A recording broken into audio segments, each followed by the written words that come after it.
Oh, welcome again with me, Luvi Legend, and good morning, guys. For you who is in Indonesia or in Asia, right? And for those guys who are in the US and the Europe, what time is it? I'm gonna check the what do you call it? The time. The location is in Los Angeles. It's 4. Oh, okay. It's afternoon, right? 4 a.m. In New York is 19 p.m. London is still in the midday. Okay, good day, guys, for all of you. Thank you. Well, today there are some interesting news regarding Bitcoin and cryptoverse. Okay. And probably I'll start with the first news, right? So this one is really big. So I just read something here that Abu Dhabi, I think it's wait a sec. What is Abu Dhabi? Is this Qatar's capital? Oh yeah, I don't know if it's Qatar's capital. It says that Abu Dhabi's sovereign wealth fund disclosed around $436 million investment in Bitcoin. Wow, that's pretty big. I think it marks nation Fomo, right? You have to collect Bitcoin. I'm sorry. So Abu Dhabi is the capital of the United Arab Emirates. Sometimes I'm really bad at geographic though. But that's okay. So I think it's a positive sentiment, right? Especially for BTC, and it's a sign that nation FOMO is real.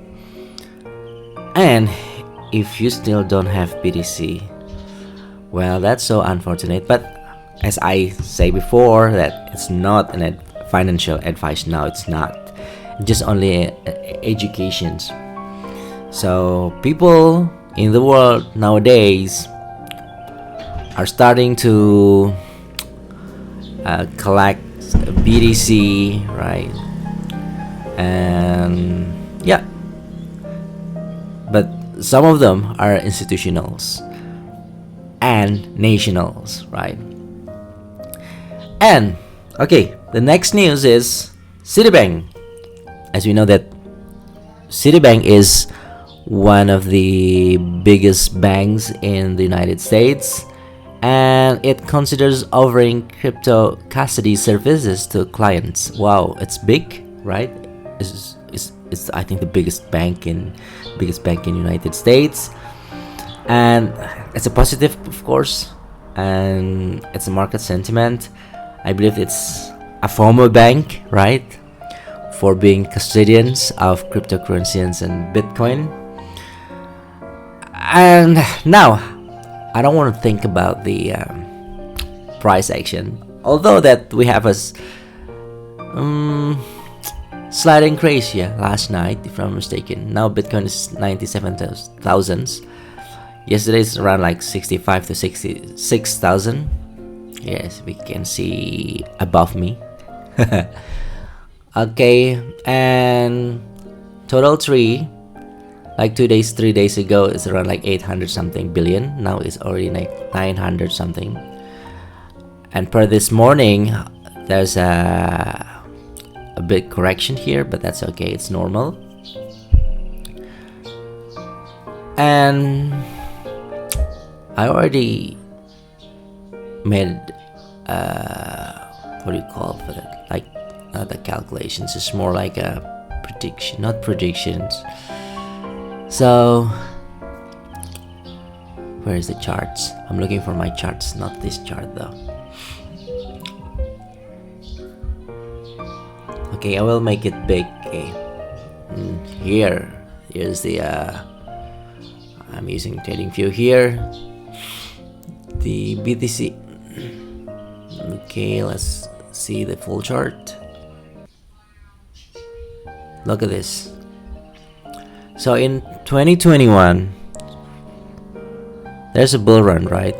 From June 2020 to around May 2021, before it had a correction, steep corrections here, and then went back up again, and there's an official bear market here from here, right? So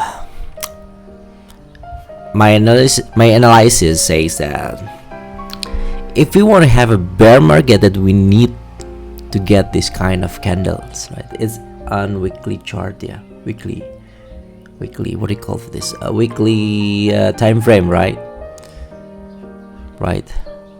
This one, we need to have this kind of things, right? A bearish engulfing candlestick and weekly period 2 3 probably, yeah. This one, right? I think 3 candles like this as a steep. There's a wick here. It's mark of the bear market is happening right over there, right? In technical analysis, okay. And also there were big case over there, the FTX and Luna crash, right? And in this current situations that we are facing right now, we haven't found this kind of things, right? And technical structure in the structure chart here. So then we have a consolidations here, and consolidation, I believe it marks there'll be next leg, a bullish leg. That's what I believe, because if we want to have a bear market, there'll be no consolidation anymore, right? Although that we have something like this here, but it's not that long though, right? From May to July, but it's a leg. See, if it's consolidation, there'll be a leg up, okay? Not like here. Of course, there's something like this, right? There's a leg here, probably not really that consolidation though, but it's up again. And then look at this chart. Look at this chart, right? From April, from the 28th of March, right, towards the July, until November 2022, right? People might say that this one is probably breakout or something, but we were at the bear market at that time, so the sentiments were really negative at that moment, right? So it's different when we have a bull market like this. You know, it's been like since 2022, right? The bull market, and went up through this day. It's going up until today, right, in March 2025. I believe that we're gonna still have one leg up, right, up to the sky. No, up to, I don't know, 180,000 or what, or probably around 200,000 before we're having real corrections here. Although that maybe for some people, they might think that we are about to enter the bear market, right, structure from here. But for me, it's still far away from that moment though. We're still far away from that moment, especially when we have a crypto president. Look, there's an out season somewhere around this area, right? And at that moment, we didn't have crypto president with us, right? And there's no ETF, so there is no one at that moment that can guard or can hold the BTC price. But now we have ETF, okay? And we just started a nation Fomo, bank Fomo. So logically, it's gonna just like up only. I don't want to say that's up only though. There might be corrections here and there, consolidations, right? But the sentiment is up, okay? right? For me, probably the structure probably around like 10 to 20%, right? But the fundamental and the sentiment, the market sentiment, I believe is around like 50 to 60%, right? Including the war and geopolitical factor. Okay, the macroeconomic probably around like 30 to 40%, 30%, because somehow that we had a bad CPI, right? But don't worry about it. Only 30 to 40%, right? Compared to 50 to 60% about market sentiment and what do you call for that? Geopolitical factor, right? Okay.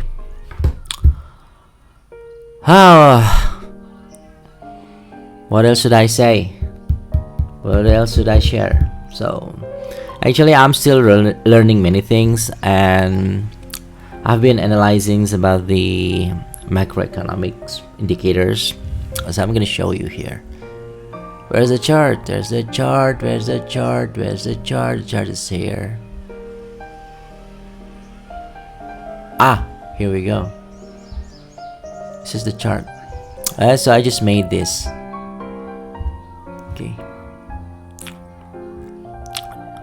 So what we have here, it's a macroeconomic diagram, and I got this weighted percentages. I got from DeepSeek. Wow, I'm amazed with DeepSeek right now, because that machine, that AI, right, can analyze deep about the macroeconomic indicators, especially related with the weighted percentage distribution, right? And that AI has many good reasoning about those numbers, right? So, okay, let's see the CPI, right? They give 25% of percentage, right? NFP 20%. So both CPI and FP already, right, 45%.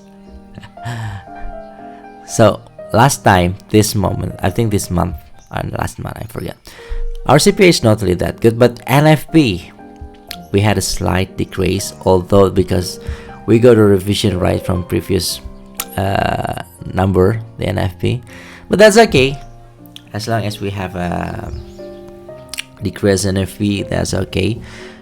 So I think we have like still have like minus 5% sentiment, right? If we want to get these rates down, right? If this rates down, we will have more liquidity. So these green things, right? It's signs of there's a increase. For example, like NFP, if there's an increase in NFP, then the interest rate will go up, and there'll be like a liquidity because there will be a quantitative tightening from the Fed, and it will directly hit the risk on assets like Bitcoin and cryptocurrency, right? Okay, then we have the customer sentiment, the XY treasury yield, and everything. Oh, I forgot. This one is should be 10%, right?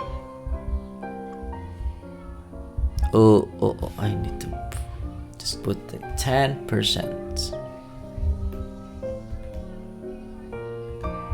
Press 10%. Here we go. Okay, and so on, so on. So, and then after I got the weighted percentages from DeepSeek, I went to Grok because I believe that Grok has real data, right, in Twitter, from X, right? And then I already provided Grok with weighted basket of economic indicators, and then I want to know if it applied to our current condition in 2025. I'm looking for numbers. What's the odd of us having a recession So I actually got something here from Chrome, right? Let me see. Let's go to the final answer. So he has done some calculations here, yeah, based on the weighted, what do you call for the percentage of macroeconomic indicators, and we got like 40% of probability of signaling recession. Hey, sorry for the a bit abruption. So there was someone came to my room though. Okay, so we got that like 40% chance of us getting a recession from the calculations that I made with DeepSeek and Grok, and I hope that there will be what do you call it, an AI that could get information from many platforms, right?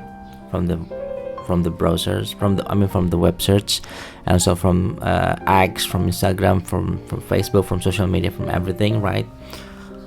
Or even from institutions or an official government institution. Yep, especially regarding the